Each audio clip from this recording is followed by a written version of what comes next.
اپنے اصل موضوع کی طرف آؤں اس سے پہلے آپ خرید و فروخت کے بنیادی اصولوں پر ایک نظر ڈال لیں تاکہ آپ کی سمجھ میں آ جائے کہ یہ خرید و فروخت کے بنیادی اصول قرآن و حدیث سے ثابت ہیں. اسی لیے میں نے اعتماد اور یقین دلانے کے لیے ہر اصول کے تحت ایک حدیث یا قرآن کی آیت یا سابقہ فقہاء کرام کا کلام ذکر کیا ہے. عربی میں موجود ہے اور اس کو باحوالہ ذکر کیا گیا تاکہ آپ لوگوں کو یقین آ جائے کہ یہ اصول میری یا کسی اور کی اختراع یا من گھڑت چیز نہیں ہے بلکہ یہ قرآن و سنت سے مستنبطہ مسائل ہیں جن کو قرآن و حدیث میں پیش کیا گیا. پہلا اصول، فروخت شدہ چیز وجود میں آ چکی ہو. اس کی دلیل دیکھیے، ان النبی صلی اللہ علیہ وسلم نہا عن بیع السنین، کہ حضور صلی اللہ علیہ وسلم نے سالوں کی بیع سے منع فرمایا. آقا انعامدار صلی اللہ علیہ وسلم کے دور میں اس یعنی خرید و فروخت کا یہ ایک طریقہ وجود میں آ چکا تھا اس وقت. اس سے آپ صلی اللہ علیہ وسلم منع فرما رہے ہیں جس سے فقہاء کرام نے یہ اصول نکالا. وہ خرید و فروخت کا طریقہ یہ تھا کہ کھجوروں کے باغات ہوتے تھے، انگوروں کے باغات ہوتے تھے، تو لوگ کئی سالوں کی خرید و فروخت کر لیتے تھے اور یہ کہتے تھے کہ جی میں 3 سال کے لیے یا 4 سال کے لیے یہ باغ آپ سے خریدتا ہوں. انگور کا باغ ہوتا یا کھجور کا باغ ہوتا، جبکہ اس باغ پر ابھی پھل نہیں آیا، ابھی اس کے پھول نہیں آئے، کچھ بھی نہیں ہوا. زمین کی خرید و فروخت نہیں ہو رہی، اس میں درختوں کی خرید و فروخت اس میں نہیں ہو رہی، بلکہ اس میں صرف پھل کی خرید و فروخت ہو رہی ہے اور وہ پھل ابھی وجود میں نہیں آیا ہوا. تو حضور صلی اللہ علیہ وسلم فرما رہے ہیں نہا عن بیع السنین، کہ آپ صلی اللہ علیہ وسلم نے سالوں کی بیع سے منع فرمایا کہ جب تک پھل نہیں آ جاتا اس وقت تک آگے خرید و فروخت کرنا یہ جائز نہیں ہے. تو اس سے یہ فقہاء کرام نے مسئلہ نکالا اور نیچے امام نووی رحمہ اللہ جو شافعیہ کے مشہور امام ہیں وہ فرماتے ہیں کہ بیع المعلوم باطل بالاجماع، ایسی چیز جس کا بھی وجود نہیں آیا اس کو بیچنا اور اس کو آگے فروخت کرنا یہ بالاتفاق یعنی فقہاء کرام کا اس پر اتفاق ہے، یہ جائز نہیں ہے. آج کے دور میں اس کی ایک نظیر یہ جو شارٹ سیل ہے، یعنی ہمارے اسٹاک ایکسچینج میں اس کا مکمل طریقہ انشاءاللہ آج کے پروگرام میں آگے ذکر کروں گا کہ اسٹاک ایکسچینج میں جو خرید و فروخت ہوتی ہے یعنی شیئرز کی خرید و فروخت اس میں کی جاتی ہے. ابھی کمپنی کا وجود ہی نہیں آیا، ملٹی نیشنل کوئی کمپنی ہے اس نے اپنے اسٹاک ایکسچینج میں شیئرز بیچنا شروع کر دیے، ابھی کمپنی کا کوئی وجود نہیں، صرف نام ہے، ڈائریکٹران ان کے مالکان کے نام ہیں اور اس کے سوا کمپنی کا کوئی اثاثہ نہیں ہے، کوئی بلڈنگ نہیں ہے، کوئی کاروبار نہیں ہے. اب کمپنی اس کے شیئرز آگے بیچ رہی ہے اور سینکڑوں کمپنیاں اسٹاک ایکسچینج میں اپنے شیئرز کی خرید و فروخت کرتی ہیں جبکہ کچھ پتہ نہیں ہوتا کہ اس کے پیچھے کسی کمپنی کے اثاثے موجود ہیں یا نہیں. اس لیے انتہائی ضروری ہے کہ اسٹاک ایکسچینج میں کاروبار کرنے والے لوگ پہلے اس بات کی تحقیق کریں کہ کیا اس کمپنی کے اثاثے موجود ہیں یا نہیں، اور پھر اگلی کچھ شرائط بھی ہیں جن کو آگے انشاءاللہ ذکر کیا جائے گا. تو اثاثوں کا موجود ہونا یہ ضروری ہے. اگر اثاثے موجود نہیں ہیں اور اس سے پہلے وہ کمپنی اپنے شیئرز کی خرید و فروخت کرتی ہے تو یہ جائز نہیں ہے. جی دوسرا اصول، فروخت شدہ چیز بیچنے والے کی ملکیت میں ہو، وجود میں تو آ چکی ہے لیکن میرے پاس موجود ہی نہیں ہے، اس سے بھی شریعت نے منع کیا. یہ دیکھیے نبی کریم صلی اللہ علیہ وسلم فرمائے لا تبع ما ليس عندك، کہ جو چیز تیرے پاس موجود نہیں ہے اس کو تو آگے فروخت نہ کر. اور ایک حدیث میں آتا ہے کہ لا تبع ما يملك ما لا يملك ابن آدم، کہ آپ صلی اللہ علیہ وسلم نے منع فرمایا اس چیز کے فروخت کرنے سے جس کا ابن آدم مالک نہیں ہے. اب اس کی مثال کیا ہے آج کے دور میں؟ مثال کے طور پر ایک پرندہ ہوا میں اڑا جا رہا ہے، اب ایک آدمی کہتا ہے یہ میں آپ کو فروخت کرتا ہوں جبکہ اس کی ملکیت میں ہی نہیں ہے. جب تک اس کو شکار نہیں کر لیتا، اس کو اپنے قبضہ میں نہیں لے لیتا، اس وقت تک اس کے لیے آگے فروخت کرنا اس کو جائز نہیں ہے. اس طرح اس اسٹاک ایکسچینج میں جو شیئرز کی خرید و فروخت ہوتی ہے اس میں بھی ایسے ہوتا ہے، شارٹ سیل اس کو کہا جاتا ہے کہ ایک بروکر ایک دلال وعدہ کر لیتا ہے، وعدہ نہیں کرتا بلکہ کہتا ہے کہ میں آپ کو اتنے شیئر فروخت کر دیے میں نے، جبکہ اس کی ملکیت میں موجود نہیں ہے. تو ایسی خرید و فروخت سے منع کیا گیا، یہ بھی جائز نہیں ہے. جی آگے پیچھے تیسرا اصول یہ ہے کہ فروخت شدہ چیز بیچنے والے کے قبضہ میں موجود ہو. آج کا ہمارا پروگرام انشاءاللہ اسی بھی آگے چلے گا کہ بیچنے والے کے قبضہ میں بھی یہ چیز موجود ہونی چاہیے. اگر اس کے قبضہ میں نہیں ہے، خرید تو لی اس نے لیکن ابھی اس کے پاس مال آیا نہیں ہے، تو جب تک وہ قبضہ نہیں کر لیتا اس وقت تک آگے فروخت کرنا یہ جائز نہیں ہے. یہ دیکھیے حدیث آئی ہے، اس کا آخری جملہ دیکھیے، نہا رسول اللہ صلی اللہ علیہ وسلم ان سلف و بیع و ان شرطین فی بیع و ان بیع ما لم یقبض. یہ جو آخری جملہ ہے ان بیع ما لم یقبض، کہ جس چیز پر آدمی نے قبضہ نہیں کیا اس کو فروخت کرنے سے آپ صلی اللہ علیہ وسلم نے منع فرمایا. تو ایک تاجر اگر کوئی چیز خریدتا ہے تو اس کی ذمہ داری ہے کہ پہلے قبضہ میں لے پھر آگے فروخت کرے. جی چوتھا اصول یہ ہے کہ فروخت شدہ چیز قبضہ میں تو موجود ہے لیکن اس کی سپردگی پر قدرت نہیں ہے. پتہ نہیں میں اس کو آگے بیچ سکوں گا، یعنی اس کو سپرد کر سکوں گا یا نہیں. مثال کے طور پر میرے پاس ایک گاڑی موجود تھی، میں نے اس کو خریدا، اپنے قبضہ میں بھی لیا، وہ گاڑی چوری ہو گئی. جب وہ چوری ہو گئی تو اب شریعت تو یہی کہہ رہی ہے کہ قبضہ میرا موجود ہے لیکن مجھے سپردگی پر قدرت نہیں ہے کہ پتہ نہیں وہ گاڑی ملے گی یا نہیں ملے گی. تو شریعت نے اس سے بھی منع فرمایا. اس کی دلیل دیکھیے کہ نہا رسول اللہ صلی اللہ علیہ وسلم عن بیع حبل حبلا. یہ ایک خرید و فروخت کا ایک طریقہ تھا جو زمانہ جاہلیت میں رائج تھا کہ ایک آدمی یہ کہتا ہے کہ آپ کی اونٹنی کے پیٹ میں جو حمل ہے وہ جب بات پیدا ہوگا اور وہ اگر اونٹنی نکلی وہ جوان ہوگی اور وہ جب حاملہ ہوگی وہ بچہ جنے گی تو وہ بچہ میں آپ سے خریدتا ہوں. دیکھیں کتنی دور کی خرید و فروخت کی جا رہی ہے. اور ایک صاحب نے بتایا کہ آج کے دور میں بہت ہی کبھی قسم کی ایک صورت بعض علاقوں میں رائج ہے اور وہ بیان کرنے کے بھی قابل نہیں ہے کہ جب انسان شرعی تعلیمات سے دور ہوتا ہے تو کہاں تک پہنچتا ہے. تو شریعت اس سے منع فرما رہی ہے کہ جو پیٹ میں بچہ موجود ہے پتہ نہیں وہ بچہ ہے، ہوا ہے، اور یہ بھی پتہ نہیں ہے کہ وہ زندہ پیدا ہوتا ہے مردہ پیدا ہوتا ہے. تو جب سپردگی پر قدرت نہیں تو اس کو آگے بیچنا جائز نہیں. جی یہ چوتھا اصول. پانچواں اصول فروخت شدہ چیز معلوم اور متعین ہونی چاہیے. اس کی دلیل یہ ہے ان ابی ہریرہ رضی اللہ تعالی عنہ قال نہا رسول اللہ صلی اللہ علیہ وسلم عن بیع الحصاد. یہ بھی ایک زمانہ جاہلیت کی بیع تھی، خرید و فروخت کا طریقہ تھا کہ ایک آدمی یہ کہتا، بیچنے والا کہتا آپ کینکر مارو میرے سامان پر. اس کو فقہاء کرام القاء اور حجر کے نام سے بھی تعبیر کرتے ہیں، یعنی کینکر کو پھینکنا. آپ کا کینکر، آپ کا پتھر میرے سامان میں سے جس چیز پر لگ جائے گا وہی چیز میں نے آپ کو فروخت کر دی. اور اس معاملے کو ڈن سمجھا جاتا تھا کہ خرید و فروخت مکمل ہو جائے گی، پھر خریدار کو اختیار نہیں ہوگا اس ٹرانزیکشن کو، اس معاملے کو ختم کرنے کا، اور بیچنے والے کو بھی حق نہیں ہوگا کہ وہ اس سے پھر انکار کرے. تو شریعت نے اس سے منع فرمایا کہ دیکھو آپ جب کینکر پھینک رہے ہیں پتہ نہیں کس چیز پہ لگتی ہے وہ کینکر، تو فروخت کا چیز معلوم ہونی چاہیے، مقدار میں بھی معلوم ہو، کوالٹی میں اگر معلوم ہو،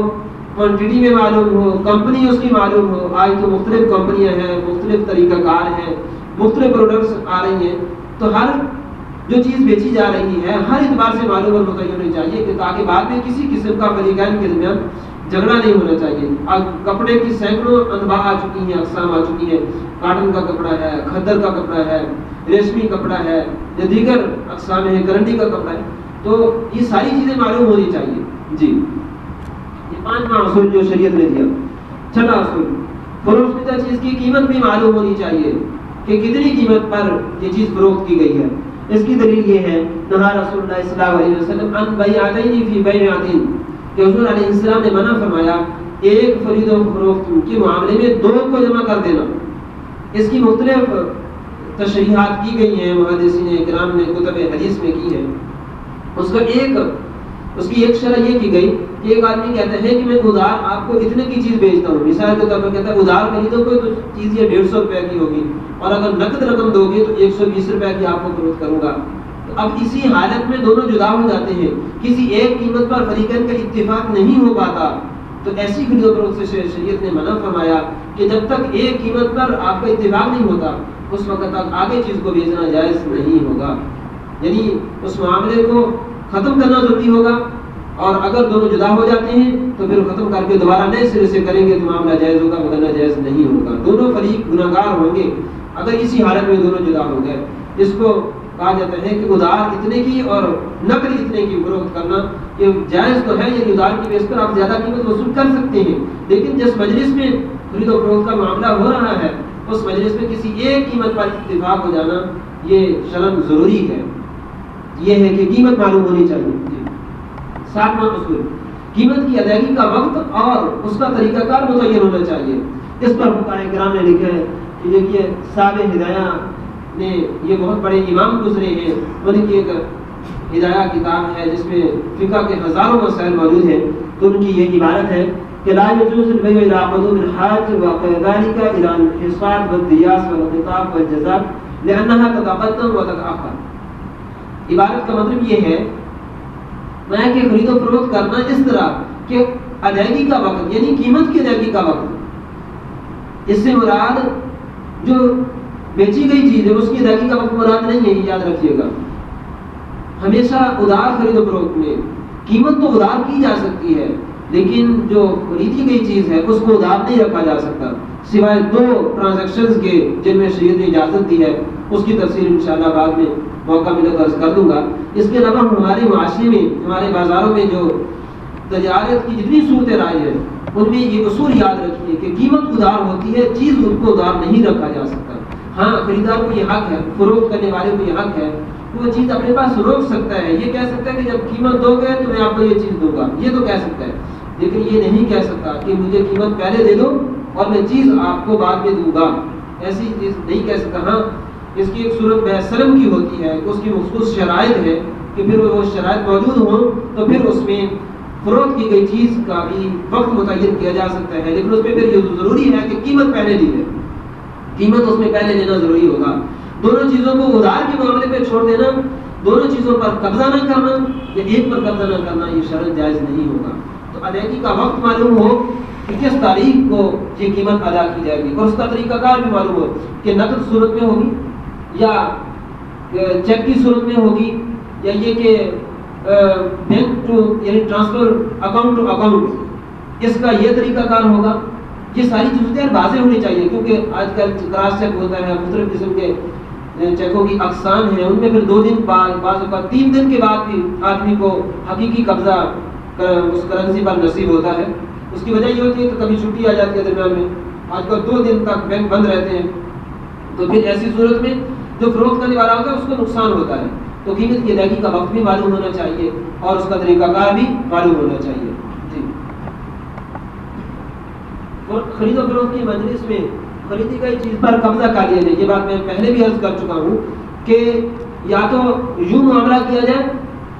کہ خریدی گئی چیز پر قبضہ ہو جائے اور جو قیمت ہے اس کو ادھار پر رکھ دیا جائے یا اس کو نقد ادا کر دیا، یہ جائز ہے۔ اگر آپ خریدی گئی چیز پر قبضہ نہیں کرتے اور فروخت اور اس کی قیمت پر بھی قبضہ نہیں کرتے تو یہ جائز نہیں ہے۔ یہ دیکھیے حدیث ہے کہ حضور صلی اللہ علیہ وسلم نے منع فرمایا، نہا عن بیع الکالی بالکالی، یعنی ادھار کی بیع ادھار کے بدلے میں، کہ قیمت بھی ادھار اور فروخت کی گئی چیز بھی ادھار، یہ جائز نہیں ہے۔ تو یا تو آپ خریدی گئی چیز پر قبضہ دے دیں، قیمت کو ادھار پہ رکھیں، یا دوسری صورت یہ ہے کہ قیمت پر قبضہ کر لیں اور فروخت کی گئی چیز کے لیے کوئی وقت متعین کر لیں، بشرطے کہ وہ چیز ایسی ہونی چاہیے کہ جس کی مثل مارکیٹ میں موجود ہو۔ مثال کے طور پر گندم ہے، چاول ہے، جوار ہے، بقیہ جتنی بھی اجناس موجود ہیں، اگر اس طرح کی کوئی جنس متعین کرتے ہیں تو اس کو آپ مؤخر کر سکتے ہیں، اس کو ڈیلے کر سکتے ہیں، اس کی ادائیگی کا کوئی وقت مقرر کر سکتے ہیں۔ البتہ یہ ضروری ہوگا کہ فل پیمنٹ پہلے ادا ہو، فل پیمنٹ پہلے کر دی جائے، قیمت مکمل پہلے وصول کرنا ضروری ہے۔ اگر ایسا نہیں ہوتا، مثال کے طور پر خریدار کہتا ہے میں چیز آپ سے 2 ماہ کے بعد لوں گا اور پیسے میں آپ کو 10,000 روپیہ ابھی دیتا ہوں، بقیہ 10 آپ کو بعد میں دوں گا، یہ جائز نہیں ہے۔ اس لیے کہ 10,000 کا جو معاملہ ہوا وہ تو جائز ہوا، لیکن اوپر جو معاملہ ہوا وہ ادھار کا معاملہ ادھار کے ساتھ ہو گیا کہ فروخت کی گئی چیز پر بھی قبضہ نہیں ہوا اور جو قیمت تھی وہ بھی ادا نہیں کی گئی۔ اس کا جائز حل یہ ہے کہ جتنی آپ نے پیمنٹ کی ہے 10,000 روپیہ، اسی کے بدلہ میں چیز کی ادائیگی کا وعدہ کر لیں، چیز کو خرید لیں اور اس کی ادائیگی کا وقت مقرر کر لیں، اور بقیہ جو آپ نے چیز خریدنی ہے 10,000 کے بدلہ میں، 15,000 کے بدلہ میں، اس کا صرف وعدہ کر لیں، صرف ایک پرامس، ایک وعدہ کی حد تک ہو کہ بھائی یہ تو ہماری خرید و فروخت سیل پرچیز ہو گئی مکمل 10,000 کے بدلہ میں کہ آپ نے اتنی جنس فلاں تاریخ کو دینے کے پابند ہوں گے، لیکن جو بقیہ رقم ہے وہ میں آپ کو نہیں دے رہا اور آپ مجھے چیز بھی نہیں دے رہے، تو ہم سیل پرچیز کا معاملہ نہیں کرتے، خرید و فروخت کا معاملہ نہیں کرتے، بلکہ ہم وعدہ کر لیتے ہیں کہ فلاں تاریخ کو میں آپ کو پیمنٹ کروں گا، آپ کو قیمت دوں گا، اور آپ مجھے اس تاریخ کو آپ مجھے وہ چیز، وہ جنس، وہ کپڑا یا جو بھی چیز طے کی گئی اس کو دینے کے پابند ہوں گے، تو پھر یہ معاملہ جائز ہوگا، یعنی وعدہ کر لیا جائے اور خرید و فروخت کا معاملہ مکمل نہ کیا جائے۔ تو یہ اصول ہے کہ ایک چیز پر قبضہ ہونا ضروری ہے۔ جی، نواں اصول یہ ہے مقررہ وقت پر قیمت کی ادائیگی میں تاخیر پر جرمانہ یا کوئی بھی کسی قسم کی اضافی رقم، یہ میں نے صرف اضافی رقم ذکر کر دیا، باقی مراد اس سے ہر ایسی چیز ہے کہ جس سے فروخت کرنے والا کوئی بھی کسی قسم کا نفع حاصل کرے، یہ بھی شریعت میں جائز نہیں ہے، اور اس کی دلیل یہ صاحب ذہن نے لکھی ہوئی ہے نیچے۔ یہ کیوں جائز نہیں ہے؟ اس کی وجہ یہ کہ جب ادائیگی کا وقت طے ہو گیا کہ ایک آدمی مثال کے طور پر 1 مئی کو اتنی رقم دے گا، اب وہ کسی مجبوری کی وجہ سے 1 مئی کو وہ رقم مکمل نہیں دے سکا، کچھ دے دی یا کل نہ دے سکا، اب فروخت کرنے والا کہتا ہے کہ جی آپ نے مجھے فل رقم نہیں دی، لہذا آپ پر پینلٹی بطور جرمانہ یہ آپ پر لازم ہے کہ آپ مجھے اتنا نفع دیں، وہ کرنسی کی شکل میں ہو، وہ کسی اور شکل میں ہو، جس صورت میں بھی فروخت کرنے والا ادھار لیس کرنے پر، یعنی کچھ مزید اس کو مہلت دینے پر جو نفع حاصل کرتا ہے، یہ شرعاً جائز نہیں ہے، یہ حرام ہے، یہ ربا ہے، یہ سود ہے۔ کیوں؟ اس کی وجہ یہ ہے کہ دیکھیے جو رقم فروخت کرنے والے نے وصول کرنی تھی وہ رقم اس کے ذمہ، خریدار کی ذمہ قرض بن چکی ہے، جس کی ادائیگی اس نے 1 مئی کو کرنی تھی، اب 1 مئی کو وہ کسی مجبوری کی وجہ سے نہیں کر سکا، اب یہ فروخت کرنے والا کہتا ہے کہ آپ نے مجھے 1 لاکھ روپیہ پیمنٹ کرنی تھی، 1 مہینے کی آپ مجھے سے مزید مہلت مانگ رہے ہیں، لہٰذا اب مجھے 1,10,000 روپیہ دینے کے پابند ہوں گے۔ یہ جو 10,000 روپیہ یہ قرض پر نفع ہے، اور حدیث میں آ چکا ہے کل قرض جر منفعۃ فهو ربا، سنن بہقی کی روایت ہے کہ ہر ایسا قرض جو نفع کو کھینچتا ہے وہ جائز نہیں ہے، وہ سود ہے، وہ حرام ہے۔ ہاں، اگر دینے والا خریدار تعلق سے کام لیتا ہے، جان بوجھ کر وہ نہیں دے رہا، جیسے کہ آج کل بہت سارے ساتھی پوچھتے ہیں کہ اس کا حل کیا ہوگا، پھر وہ تو ہمیں نہیں دیتا یہ چیز۔ تو پہلی بات تو یہ ہے کہ حدیث میں صراحتاً آ چکا ماقل الغنی ظلمن، کہ جو ٹال مٹول سے کام لیتا ہے، ادائیگی پر قدرت ہونے کے باوجود رقم بھی جیب میں موجود ہے پھر بھی نہیں دے رہا اس کو، تو فرمایا کہ یہ اس کا ظلم ہے، یہ زیادتی ہے، اس کا خمیازہ، اس کا عذاب اس کو دنیا میں بھی بھگتنا پڑے گا، کہ اس کو تکلیف دے رہا ہے مسلمان بھائی کو، اور اس کی رقم سے خود نفع اٹھا رہا ہے، کیونکہ 1 لاکھ روپیہ جو اس نے 1 مئی کو دینا تھا، اب اس سے اب حقدار تو فروخت کرنے والا بن چکا، اب یہ کو 1 لاکھ روپیہ سے جو نفع کما رہا ہے اس میں برکت نہیں ہوگی، یہ کسی حادثے کی شکل میں، کسی بیماری کی شکل میں ضرور اس کی یہ جو نفع ہے اس نے کمایا، اس کی آمدنی ضرور نکلے گی۔ ایک بات تو یہ، دوسرا اس کا حل کیا ہوگا؟ حل اس کا یہ ہے کہ فروخت کرنے والے کو شریعت نے یہ حق دیا ہے کہ بھائی اگر آپ مجھے، ایک صورت تو یہ ہے کہ وہ چیز اپنے پاس روک لیں، کہتا ہے کہ آپ مجھے 1 مئی کو پیمنٹ کرو گے تو میں آپ کو وہ چیز سپرد کر دوں گا، اگر 1 مئی کو سپرد نہیں کرو گے تو اس وقت تک میں آپ کو یہ چیز نہیں بیچوں گا، چیز نہیں آپ کو سپرد کرے گا۔ اس کو فقہ کی اصطلاح میں کہا جاتا ہے حبس المبیع اصطلاح ثمن، یعنی قیمت وصول کرنے کے لیے فروخت کی چیز کو اپنے پاس روک لینا۔ تو ایک تو شریعت نے یہ حق دیا کہ بیچنے والا چیز اپنے پاس روک لے جب تک کہ قیمت وصول نہ کر لے۔ دوسری صورت یہ ہے جو فقہائے مالکیہ نے جس کی اجازت دی ہے، اور آج ہماری اسلامی بینکوں میں یہ طریقہ کا رائج ہے کہ جب چیز بیچے اور بڑی مقدار میں آپ نے رقم وصول کرنی ہے اور آپ کو پتہ نہیں ہے کہ یہ جو خریدار ہے پتہ نہیں رقم دے گا نہیں دے گا، پہلے کبھی اس سے واسطہ نہیں پڑا، تو اس سے ایک ایگریمنٹ سائن کروائے، اس میں یہ شرط درج کرے کہ اگر بغیر کسی مجبوری کے خریدار نے وقت مقررہ پر قیمت نہ دی اور اس کو کوئی عذر بھی نہیں ہے تو یہ 500 روپیہ یا کم و بیش جو بھی باہمی نظامتی سے قیمت رقم طے ہو جائے، وہ 500 روپیہ یا 1000 روپیہ یا 2000 روپیہ یا 3000 روپیہ جو بھی باہمی نظامتی سے رقم طے ہو، وہ اللہ کے راستے میں صدقہ کرنے کا پابند ہوگا، اور وہ رقم فروخت کرنے والا وصول کرے گا اور خود خریدار کی طرف سے صدقہ کرے گا۔ تو یہ جائز ہے، یہ اس صورت میں وصول کر سکتا ہے اس سے۔ اب یہ اگر 1 مئی کو رقم نہیں دیتا تو شریعت اس کو پابند کرتی ہے کہ جو طے شدہ رقم مقرر کی گئی تھی کہ اتنی رقم اس نے صدقہ دینی ہے، یہ اصل میں منت ہو جاتی ہے نا، جیسے ایک آدمی کہتے ہیں نا کہ اگر میرا یہ کام ہو گیا تو میں یہ 1000 روپے اللہ کے راستے میں صدقہ کروں گا. اب یہ وہی بات ہے کہ اگر میں نے وقت مقررہ پر بغیر کسی عذر کے رقم نہ دی تو میں 1000 روپیہ اللہ کے راستے میں صدقہ کرنے کا پابند ہوں گا. اب اس کو باؤنڈ کرنے کے لیے، اس کو پابند بنانے کے لیے فروخت کرنے والا شخص یہ کہہ سکتا ہے کہ بھائی یہ 1000 روپیہ آپ مجھے ہی دیں گے تاکہ میں آپ کی طرف سے صدقہ کروں، اس پر نہ چھوڑے وہ، کیونکہ جو خود قیمت نہیں دے رہا اس کا کیا علم، اس کا کیا پتا کہ وہ رقم بھی صدقہ کرتا ہے یا نہیں کرتا. اس طرح ایک ایگریمنٹ سائن کروایا جا سکتا ہے 2 گواہوں کی موجودگی میں اسٹامپ پیپر پر کہ وہ اگر وقت مقررہ پر قیمت نہیں دے گا تو پھر وہ 1000 روپیہ اللہ کے راستے میں صدقہ کرنے کا پابند ہوگا اور وہ فروخت کرنے والا وصول کر کے خود اس کی طرف سے صدقہ کرے گا. یہ جائز ہے. اس کے علاوہ کوئی نفع لینا یہ فروخت کرنے والے کے لیے جائز نہیں ہے. یہ نامہ اصول ہے کہ وقت مقررہ پر ادائیگی نہ کرنے کی صورت میں کسی قسم کا اضافی جرمانہ یا رقم وصول نہیں کی جا سکتی. 10واں اصول، ادھار کی صورت میں طے شدہ وقت سے پہلے رقم ادا کرنے پر قیمت میں کمی نہ کرنا. اس کی 2 صورتیں ہیں. یہ حوالہ تو میں نے نیچے لکھا ہوا ہے. ایک صورت اس کی یہ ہے کہ جب ایک آدمی ادھار بیچ رہا ہے، 1 مئی کا وقت طے ہو چکا، اب خریدار یہ کہتا ہے کہ بھائی اگر میں نے 1 مئی سے پہلے مثال کے طور پر 15 اپریل کو آپ کو مکمل قیمت ادا کر دی تو آپ مجھے کیا کنسیشن دیں گے، آپ مجھے کیا بینیفٹ دیں گے، کچھ رقم آپ گرانے کا، کچھ ڈسکاؤنٹ دینے کا وعدہ کریں. آج کل کمپنیاں بھی، بہت ساری کمپنیاں ایسا کرتی ہیں. تو اگر تو یہ وعدہ، یہ شرط لگا دی گئی خرید و فروخت کی مجلس میں ہی کہ جب یہ کانٹریکٹ ہو رہا ہے، یہ معاہدہ ہو رہا ہے خرید و فروخت کا، اسی وقت خریدار نے کہہ دیا یا فروخت کرنے والے نے کہہ دیا کہ بھئی اگر آپ نے 15 مئی تک یا یہ کہ وقت مقررہ سے پہلے آپ نے دے دی تو آپ کو اتنا ڈسکاؤنٹ ملے گا، آپ کو اتنا میں لیس دوں گا، اتنی کنسیشن دوں گا، تو یہ اس کے لیے جائز نہیں ہے. ہاں اگر وعدہ نہیں ہے، اگر یہ شرط نہیں ہے بلکہ فروخت کرنے والا اپنی مرضی سے اس کے دینے پر، اس کے پہلے رقم ادا کرنے پر کچھ اپنی مرضی سے رقم گرا دیتا ہے تو اس کو ڈسکاؤنٹ دے دیتا ہے اور پابند بھی نہیں ہوتا، قانونی طور پر خریدار کو حق بھی نہیں ہوتا کہ وہ مطالبہ کر سکے، تو اس صورت میں یہ صرف ایک وعدہ کی حد تک ہوگا اور یہ وعدہ کرنا اس کے لیے جائز ہوگا. آج کل جو ڈسکاؤنٹ کمپنیاں دیتی ہیں اس میں یہ یاد رکھیے گا کہ کمپنی یہ کہتی ہے کہ مثلا 1 مئی تک، کمپنی یہ کہتی ہے اگر آپ نے 1 مئی تک ادا کر دیا تو آپ کو ڈسکاؤنٹ ملے گا، اگر آپ نے 1 مئی تک پیمنٹ نہ کی تو آپ کو ڈسکاؤنٹ نہیں ملے گا. تو یہ ایک صرف وعدہ ہے اور اس میں بھی پھر پہلے ادا کرنے کی شرط نہیں ہے، بلکہ اصل مراد کمپنی کا مقصد یہ ہے کہ 1 مئی سے معاملہ ڈیلے نہ ہو،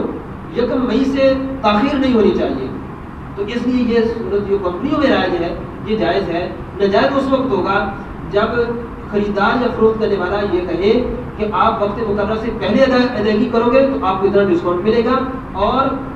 یہ شرط خرید و فروخت کی مجلس میں لگائی جائے. اگر بعد میں باہمی رضامندی سے ایک دوسرے کو کنسیشن دے دیتے ہیں تو اس کی گنجائش ہے، یہ شرط منع نہیں ہے. 10واں اصول ہو گیا. 11واں اصول، ادھار کی صورت میں یہ جو ہمارے ہاں انسٹالمنٹس کی جو جتنی بھی صورتیں رائج ہیں، یہ خرید و فروخت کے جتنے بھی اصول ہیں جو ان پر لاگو ہوتے ہیں کہ یعنی جو منتھلی ان پر انسٹالمنٹ طے ہوتی ہے یا 2 ماہ کے بعد یا 3 ماہ کے بعد یا ایک وقت مقررہ ہوتا ہے، وہ جتنی بھی صورتیں انسٹالمنٹس کی ہیں، ادھار خرید و فروخت کی ہیں، عام طور پر یہ اصول ان کے اندر سارے کے سارے پائے جاتے ہیں. تو دیکھیے 11واں اصول یہ ہے کہ ادھار کی صورت میں طے شدہ قیمت کے عوض کوئی چیز گروی رکھنا، گروی چیز وصول کرنا یہ جائز ہے. البتہ مرتہن یعنی جو پلیجی ہے، گروی چیز وصول کرنے والا، اس کا اس گروی چیز سے نفع اٹھانا یہ جائز نہیں ہے. چیز اپنے پاس فروخت کرنے والا کہتا ہے کہ بھئی میں نے آپ کو 1 لاکھ روپے کی چیز فروخت کی ہے، 1 مئی کا وقت طے ہو چکا ہے، اب مجھے پتہ نہیں ہے کہ آپ 1 مئی تک مجھے رقم دو گے یا نہیں دو گے، تو آپ بطور سیکورٹی کے آپ میرے پاس کوئی چیز اپنی گروی رکھیں، پلد کروائیں، تاکہ اگر وقت مقررہ پر آپ نے ادائیگی نہ کی تو میں اس چیز کو فروخت کر کے اپنی رقم، اپنا 1 لاکھ روپیہ وصول کر سکوں. تو شریعت نے اس کو حق دیا ہے کہ فروخت کرنے والا اپنے پاس اس طرح کوئی چیز گروی وصول کر سکتا ہے. اسی طرح یہ جو قرض کے معاملات ہیں، قرض دینے والا قرض لینے والے سے کوئی بھی چیز گروی وصول کر سکتا ہے، خواہ وہ ایک جدید طریقہ آج کل سمپل مارکیٹ جس کو کہا جاتا ہے، اس میں چیز وصول نہیں کی جاتی بلکہ اس چیز کے جو اوریجنل کاغذات ہوتے ہیں، اوریجنل ڈاکومنٹس ہوتے ہیں، وہ وصول کر لیے تھے. مثلاً گاڑی ہے، ایک آدمی نے 5 لاکھ کی گاڑی خریدی، فروخت کرنے والا کہتا ہے کہ جو اس کے کاغذات ہیں، اوریجنل ڈاکومنٹس ہیں، یہ میں اپنے پاس رکھوں گا، اس وقت تک نہیں دوں گا جب تک کہ آپ میری فل پیمنٹ نہیں کر دیتے. اور اگر وہ فل پیمنٹ وقت مقررہ پر نہیں کرتا تو اس گاڑی فروخت کرنے والے کو حق ہے کہ وہ گاڑی آگے فروخت کرے، اپنا 5 لاکھ روپے وصول کرے. یہ بھی ایک جائز طریقہ ہے کہ وقت مقررہ پر اگر ادائیگی نہیں کر رہا تو اس کی سیکورٹی کا طریقہ جو شریعت نے بتایا وہ یہ کہ کوئی چیز فلج کروا لی جائے، بطور گروی اپنے پاس رکھوا لی جائے تاکہ وقت مقررہ پر اس کے کام آئے اور فروخت کر کے اپنی رقم وصول کر سکے. لیکن اضافی رقم وصول کرنا اس کے لیے جائز نہیں ہے. دیکھیں شریعت نے کتنے طریقے بتائے ہیں. 3 طریقے میں آپ کے سامنے پیش کر چکا ہوں کہ وقت مقررہ پر ادائیگی نہیں اگر ہو رہی یا اس میں کوئی کسی قسم کا شبہ ہے تو آدمی سیکورٹی کے طور پر یہ طریقہ بھی بنا سکتا ہے. البتہ یہ جو میں نے آخر میں اصول لکھا کہ لیکن پلیجی کا، گروی چیز وصول کرنے والے کا نفع اٹھانا جائز نہیں. یہ میں بات پہلے بھی عرض کر چکا ہوں کہ یہ چیز جو اس نے دی ہے، چیز فروخت کر دی، اب خریدار کے ذمہ لازم ہو گئی اس کی قیمت، اور وہ رقم بطور قرض کے ہے. اب یہ جو اس نے چیز وصول کی ہے یہ اس قرض کا متبادل ہے، یہ اس قرض کے عوض رکھی گئی ہے. آدمی سراغن قرض دے، اس کے بدلے میں اپنے پاس کوئی چیز پلج کروائے، یا یہ ہے کہ کسی کو کوئی چیز فروخت کرے اور اس پیمنٹ کے عوض میں، اس رقم، اس قیمت کے عوض میں کوئی چیز اپنے پاس گروی رکھتا ہے تو یہ قرض کا متبادل ہے. اب قرض کے عوض میں نفع حاصل کرنا اس کے لیے جائز نہیں ہے. لہٰذا جو چیز گروی رکھی ہے فروخت کرنے والے نے اپنے پاس، اس کے لیے اس کو کرایہ پر دینا، اس کو خود استعمال کرنا، اس کو عافیت پہ دینا بالکل جائز نہیں ہے. ہاں اگر یہ ایسا کہ نفع حاصل کرنا چاہتا ہے، مثال کے طور پر ایک آدمی نے گھر پلیج کروا دیا، گروی رکھوا دیا، اب یہ چاہ رہا ہے کہ میں اس سے نفع اٹھاؤں، تو اس کا مروجہ جو ایک طریقہ ہے وہ یہ ہے کہ اس کو کرائے پر لے اور اس کا ماہانہ کرایہ طے کرے، اور عرف میں جو کرایہ رائج ہے، جو مروجہ کرایہ ہے، اسی کے مطابق طے کرے. اس میں 1 روپیہ بھی آگے کمی بیشی نہیں کر سکتا. اگر کمی بیشی کرے گا، مثال کے طور پر 5 لاکھ روپے کے عوض میں گھر رہن رکھوایا گیا، گروی رکھوایا گیا، اب فروخت کرنے والا یہ کہتا ہے کہ جی میں نے آپ کو 5 لاکھ روپیہ دیا ہوا ہے، آپ مجھے کچھ کرائے میں کنسیشن دے دیں، اس کا کرایہ 15,000 کی بجائے 12,000 روپیہ کر دیں، تو یہ بھی قرض پر نفع ہے، اس کی بھی اجازت نہیں ہے. جیسے نفع اٹھانا جائز نہیں ہے. البتہ اس میں یہ ضروری ہے کہ جو میں نے آپ کے سامنے قرآن کی پہلی آیت لکھی ہے، وَإِن كُنتُمْ عَلَىٰ سَفَرٍ وَلَمْ تَجِدُوا كَاتِبًا فَرِهَانٌ مَّقْبُوضَةٌ، کہ جب تم کوئی لین دین کا معاملہ کرتے ہو اور کسی لکھنے والے کو نہیں پاتے تو بس پھر گروی چیز رکھوا دو، لیکن اس پر قبضہ کرنا ضروری ہے. اگر قبضہ نہیں کرو گے تو پھر اس رہن کا جو گروی چیز کا معاملہ ہے وہ مکمل نہیں ہوگا. اور جو نفع نہ اٹھانے کی دلیل ہے مجھے نیچے لکھی ہوئی ہے، لا يجوز الانتفاع بالمرتهن ولو باذن الراهن لانه ربا. آج کل ہمارے بعض ساتھی یہ بھی ہم سے پوچھتے ہیں کہ جی اگر مالک خود اس کو اجازت دے رہا ہے کہ یہ چیز میں آپ کے پاس 5 لاکھ روپے کے عوض میں گروی رکھواتا ہوں، آپ اس سے نفع بھی اٹھاتے رہیں، بھینس رہن رکھوا دی کہتا آپ دودھ پئیں، گاڑی رہن رکھوا دی کہتا آپ میرے دوست اس کو استعمال کریں، گھر رہن رکھوا دیا کہتا آپ اس میں رہائش اختیار کریں، یہ اس کے لیے جائز نہیں ہے. سود کا معاملہ باہمی رضامندی سے ہو یا بغیر رضامندی کے، دونوں صورتوں میں حرام کا حرام ہی رہتا ہے، یہ جائز نہیں ہے اس کے لیے، رضامندی ہو یا نہ ہو. جی آخری اور 12واں اصول، اس پر انشاءاللہ مکمل پریزنٹیشن تو بعد میں آئے گی، لیکن چونکہ یہ بنیادی اصول عرض کیے جا رہے تھے جیسے میں نے اس اصول کو آخر میں ذکر کر دیا کہ فروخت کرنے والے کی ذمہ داری ہے کہ اپنی چیز میں جو بھی عیب اس کو معلوم ہے اس کو بتائے کہ بھئی میری چیز میں، میرے پھل میں، میری پروڈکٹس میں، میری اس گاڑی میں یہ نقص ہے، یہ خرابی ہے، تو پھر میں آپ کو یہ چیز فروخت کر رہا ہوں، آپ کی مرضی آپ لیں یا نہ لیں. اگر یہ عیب بیان نہیں کرتا، آج کل انجن چینج ہوتا ہے گاڑیوں کا، کوئی ٹائر چینج ہوتا ہے، رنگ دوبارہ ہو چکا ہوتا ہے، تو بہت ساری چیزیں ایسی ہوتی ہیں جو بیان کرنے کے قابل ہوتی ہیں اور فروخت کرنے والے کے ذمہ لازم ہوتا ہے کہ اس کو فروخت کرے، اس کو واضح کرے. اگر وہ بیان نہیں کرتا، اسی صورت میں فروخت کر دیتا ہے، تو اب اس کو بعد میں پتہ چلا خریدنے والے کو یار یہ تو اس نے مجھے اوریجنل چیز نہیں دی، برانڈیڈ چیز دی ہے، اس کا رنگ چینج ہے، اس کا انجن چینج ہے، جو کوئی بھی اس طرح کی کوئی وہ ایسا نقص پاتا ہے، ایسی خرابی پاتا ہے، تو خریدار کو شریعت نے حق دیا ہے کہ وہ چیز واپس کر سکتا ہے. اب اگر فروخت کرنے والا چیز واپس نہیں کرتا تو یہ اس کا ظلم ہے، اس کی زیادتی ہے. اگر وہ ایسا نہیں کرتا تو یقیناً حدیث میں 3 چیزوں کا ذکر آیا ہے کہ جو آدمی جس کا بدلہ دنیا میں اس کو ملتا ہے، ایک ان 3 میں سے وہ شخص بھی ہے جو کسی پر ظلم کرتا ہے۔ یاد رکھیں ظلم صرف یہ نہیں ہے کسی کا تھپڑ لگا دیا ناجائز تو یہی ظلم ہے، نہیں، کسی کا مال چھیننا ناحق طریقے سے، خواہ وہ خود زبردستی چھینا جائے یا کسی آنے بہانے سے چھینا جائے۔ قرآن میں آیا نا یا ایھا الذین آمنوا لا تاکلوا اموالکم بینکم بالباطل، کہ باطل اور ناجائز طریقے سے اپنے اموال نہ کھاؤ۔ اس میں ساری طریقے، ساری صورتیں، سارے طریقے رائج جو ہمارے معاشرے میں موجود ہیں ان کو اس طرح بیچنا جبکہ ان کے اندر کوئی خرابی موجود ہے اور مسلمان بھائی کو دھوکہ دینا، یہ اس کے لیے جائز نہیں ہے۔ اس کی دلیل یہ جو کہ کھا چکی، البتہ اس کا جائز طریقہ یہ ہے کہ اگر معلوم ہے فروخت کرنے والے کو کہ اس میں عیب موجود ہے، اب اس کو شریعت نے یہ حق دیا ہے کہ وہ اسی وقت کہہ دے اس کو کہ میاں آپ یہ چیز آپ کے سامنے ہے، آپ اس کو دیکھ لیں، کسی دوسرے کو دکھلا لیں، اس میں جو کچھ عیب ہے جو نقص ہے آپ ابھی دیکھ لیں، بعد میں اس کا ذمہ دار نہیں ہوں گا۔ اب اگر اس نے فل اختیار دیا ہے خریدنے والے کو اور خریدار نے چیز کو دیکھا، کسی دوسرے کو دکھلا دیا یا نہ دکھلایا، اور اس نے اس بات کے باوجود بھی، اس وضاحت کے باوجود بھی اس نے وہ چیز خرید لی، اب کل کو آ کر یہ بات کرتے ہیں کہ یہ چیز آپ کی چیز میں تو یہ خرابی ہے لہٰذا میں یہ چیز واپس کرنا چاہتا ہوں، اب ایسا اس کے لیے کرنا جائز نہیں ہے۔ اب فروخت کرنے والا اپنی مرضی سے چیز وصول کر لے تو کر لے، لیکن خریدار کو شریعت نے یہ حق نہیں دیا کہ وہ زبردستی چیز کو واپس کرے۔ یہ 12 بنیادی اصول ہو گئے، ان کو ذہن میں رکھیے گا۔ اس پریزنٹیشن میں یہ چیزیں موجود ہیں، اگر یہ چیز شخص بعد میں لینا چاہے تو وہ بھی وصول کر سکتے ہیں۔